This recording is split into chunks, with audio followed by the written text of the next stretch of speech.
السلام علیکم ورحمۃ اللہ وبرکاتہ۔ تو آج اس ویڈیو میں بات کروں گی ہماری کچھ ایسی عادتوں کے بارے میں جو ہمیں جہنم کے خطرات کی طرف لے کے جاتی ہیں۔ تو چلیے ٹھیک کر لیتے ہیں ان عادتوں کو اور جان لیتے ہیں ان عادتوں کے بارے میں۔ سب سے پہلی چیز ہے بخیلی۔ بخیلی جس کو ہم کنجوسی بھی کہہ سکتے ہیں۔ تو اس میں یہ جو ہے نا، یہ سورہ نساء میں رکوع نمبر 8 میں بھی دیا گیا ہے کہ بخیلی سے کیا مراد ہے۔ پہلے تو یہ جان لیتے ہیں کہ یہ بہت ہی ذلیل اور بہت ہی برا گناہ ہے۔ قرآن اور حدیث میں اس کے بارے میں جہنم کی سزائیں سنائی گئی ہیں۔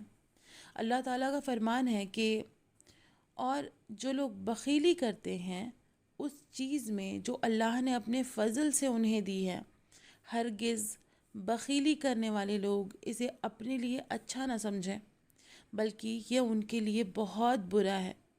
عنقریب بخیلی کیا گیا مال قیامت میں ان کے گلے کا طوق ہوگا۔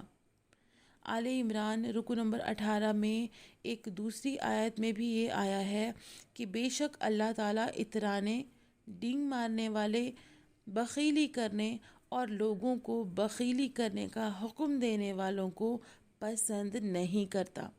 اللہ نے لوگوں کو اپنے فضل سے جو دیا ہے اسے چھپانا بھی اسے پسند نہیں۔ ہم نے کافروں کے لیے ذلت کا عذاب تیار کر رکھا ہے۔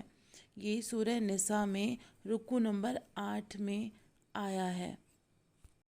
حدیث شریف میں بھی ہے کہ دھوکہ دینے، بخیلی کرنے اور احسان جتانے والا جنت میں نہیں جا سکے گا۔ مومن بخیل اور بد اخلاق نہیں ہوتا۔ سخی اللہ سے قریب اور جنت سے قریب اور لوگوں سے قریب ہے، اور بخیل اللہ سے دور، جنت سے دور اور لوگوں سے بھی دور ہے لیکن جہنم سے قریب ہے۔ یہ جان لیں کہ جاہل سخی اللہ پاک کو بخیل عابد سے زیادہ پسندیدہ ہے۔ لالچ اور بخیلی اور بزدلی بہت بری عادتیں ہیں۔ امت کے اگلے لوگ یقین اور پرہیزگاری کی وجہ سے نجات پا گئے اور پچھلے لوگ بخیلی اور لالچ کی وجہ سے تباہ ہو جائیں گے۔ تو کوشش کریں کہ کنجوسی اور کنجوس لوگوں سے ہمیشہ بچ کے رہیں۔ تو نیکسٹ ہم بات کرنے جا رہے ہیں لالچ کے بارے میں۔ تو لالچ بھی بہت بری عادت ہے۔ اس کی وجہ سے چوری، ڈاکہ، خیانت اور قتل جیسے بڑے بڑے گناہ ہو جایا کرتے ہیں جو کہ جہنم میں پہنچانے والے گناہ کے کام ہیں۔ حدیث شریف میں بھی آیا ہے کہ آدمی بوڑھا ہو جاتا ہے لیکن اس کی دو خواہشیں ہمیشہ جوان رہتی ہیں، ایک تو مال کی لالچ اور دوسرا عمر کی لالچ۔ ٹھیک ہے، یہ مشکات میں بھی آیا ہوا ہے۔ امت کی سب سے پہلی تباہی جو ہے وہ لالچ ہے۔ لالچی آدمی ایسی کمائی تلاش کرتا ہے جو حلال نہ ہو۔ لالچ عالموں کے دلوں سے شریعت کا علم دور کر دیتی ہے۔ تو لالچ جیسی بہلانے پھسلانے والی چیز پر عالموں کے قدم تو نہیں ٹھہر سکتے۔ کوشش کریں کہ لالچ نہ کریں، لالچی نہ بنے کسی بھی چیز کے۔ جو ہمارا اگلا ٹاپک ہے وہ ہے حسد۔ حسد یعنی جلن۔ سب کو پتہ ہے کہ کسی دولت، نعمت اور ترقی کے تباہ ہو جانے کی تمنا کرنا، اس کو حسد کہتے ہیں۔ یہ بڑی بھیانک دل کی بیماری ہے۔ لالچ کی طرح حسد سے بھی بہت بڑے بڑے گناہ ہو جایا کرتے ہیں۔ اللہ پاک نے اپنے محبوب رسول کریم صلی اللہ تعالیٰ علیہ وسلم کو حسد سے خدا کی پناہ مانگنے کا حکم دیا۔ قرآن پاک میں بھی فرمایا کہ میں حاسد کی شرارتوں سے خدا کی پناہ مانگتا ہوں۔ حدیث شریف میں ہے کہ ایک دوسرے سے حسد نہ کرو اور دشمنی، کینہ نہ رکھو، آپسی رشتے نہ توڑو، اللہ کے بندوں آپس میں بھائی بھائی بن کر رہو۔ حسد نیکیوں کو اس طرح کھا جاتی ہے جیسے آگ لکڑی کو کھا جاتے ہیں۔ صدقہ گناہوں کو اس طرح بجھاتی ہے جیسے پانی آگ کو۔ نماز مومن کا نور اور روزہ جہنم سے بچنے کے لیے ڈھال ہے۔ تمہارے اندر اگلی امتوں جیسی بیماریاں پھیل رہی ہیں۔ حسد اور کینہ دین کو مونڈنے والی بیماری ہے۔ جب تک تم مومن نہیں ہوگے جنت میں نہیں جاؤ گے۔ جب تک ایک دوسرے سے محبت نہ کرنے لگو مومن نہیں ہو سکتے۔ آپس میں سلام کو رواج دو، محبت کرنے لگو گے۔ حسد کرنے والے، چغلی کھانے والے، نجومی کو مجھ سے کوئی تعلق نہیں۔ جب تک لوگ ایک دوسرے سے حسد نہیں کریں گے اچھی حالت میں رہیں گے۔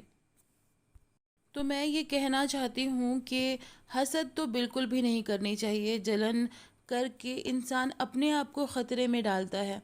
مجھے نہیں لگتا کہ کسی سے جلن کر کے ہمیں کچھ اسپیشل چیز حاصل ہو جاتی ہوگی، کیونکہ قسمت سب کی الگ ہے۔ اللہ تبارک و تعالیٰ نے سب کی قسمت کو اپنے حساب سے لکھا ہے نا؟ تو کسی سے جل کے کہ اس کے پاس یہ ہے، اس کے پاس وہ ہے، میرے پاس ایسا نہیں ہے، تو اس کے لیے برا سوچنا بہت غلط بات ہے، کبھی نہیں سوچنی چاہیے۔ اور سب کی اپنی اپنی قسمت ہے، اس لیے سب کو سب کے حوالے چھوڑ دیجئے، سب کو اللہ کے حوالے چھوڑ دیجئے، اپنے آپ کو صحیح بنا کے رکھیے بس۔ تو نیکسٹ جو ہمارا ٹاپک ہے وہ ہے بغض اور کینہ۔ سب کو پتہ ہے بغض اور کینہ کا کیا مطلب ہے، لیکن پھر بھی میں بتا دیتی ہوں کہ دل میں کسی کے لیے نفرت پیدا کرنا، غصہ رکھنا، جلن رکھنا، دشمنی رکھنا، یہ بغض اور کینہ کا ہے مطلب۔ مسلمانوں سے دشمنی اور کینہ رکھنا حرام اور گناہ کا کام ہے۔ حدیث شریف میں ہے کہ آپس میں بغض نہ رکھو، رشتہ داریاں ختم نہ کرو، بلکہ بھائی بن کر رہو۔ کینہ کرنے والے شب بارات میں بھی نہیں بخشے جاتے۔ بندوں کے اعمال ہفتے میں 2 بار اللہ کے دربار میں پیش کیے جاتے ہیں۔ اللہ لوگوں کو بخش دیتا ہے، لیکن اپنے دینی بھائی سے کینہ رکھنے والوں کو کبھی نہیں بخشتا۔ ہر جمعرات اور سوموار کو جنت کے دروازے کھولے جاتے ہیں۔ اللہ پاک مشرکوں کے علاوہ سب کو بخش دیتا ہے، لیکن جو اپنے بھائی سے کینہ رکھتا ہے اسے نہیں بخشتا۔ تو مسلمانوں کے لیے حلال نہیں کہ وہ اپنے دینی بھائی سے 3 دن سے زیادہ رشتہ توڑے رکھیں۔ اگر اسی حال میں مر گیا تو جہنم میں جائے گا۔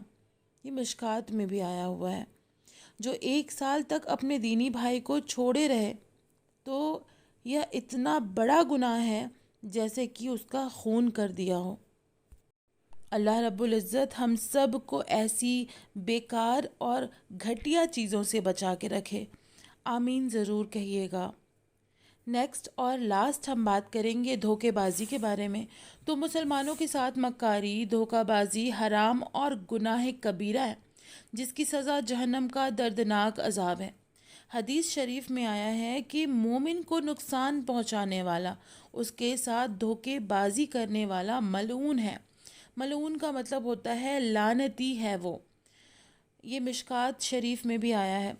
دوسری چیز ہے کہ جو مسلمان کو نقصان پہنچائے اللہ ضرور اسے نقصان پہنچائے گا، اور جو مسلمان کو مصیبت میں ڈالے اللہ اسے بھی مصیبت میں ڈالے گا۔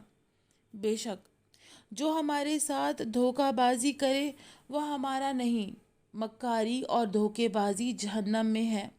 دھوکے باز، بخیل اور احسان جتانے والے جنت میں نہ جا سکیں گے۔ اس لیے جتنا زیادہ ہو سکے ان بری چیزوں سے انسان کو بچنا چاہیے، سبھی کو بچنا چاہیے۔ تو دیکھا آپ نے کہ ہمارا دین ہمیں راہ حق سکھاتا ہے، برے راستوں سے بچاتا ہے، نجات دلاتا ہے ہر برے چیز سے، ہر برے کام سے۔ اللہ تعالی ہمارے گناہوں کو معاف کرے، راہ حق پر چلنے کی توفیق دے۔ دعا کریں کہ ہم سب رسول اللہ صلی اللہ تعالیٰ علیہ وسلم کے صدقے طفیل میں ان برے چیزوں سے ہمیشہ بچے رہیں، آمین ثم آمین۔ اور ہاں پلیز اگر آپ سب کو میرے چینل اور میرا ویڈیو اچھا لگتا ہو تو پلیز میرے چینل کو لائک کریں، سبسکرائب کریں، کامنٹ کرنا بالکل بھی نہ بھولیں، دعاؤں میں ضرور یاد رکھیں۔ السلام علیکم ورحمۃ اللہ وبرکاتہ۔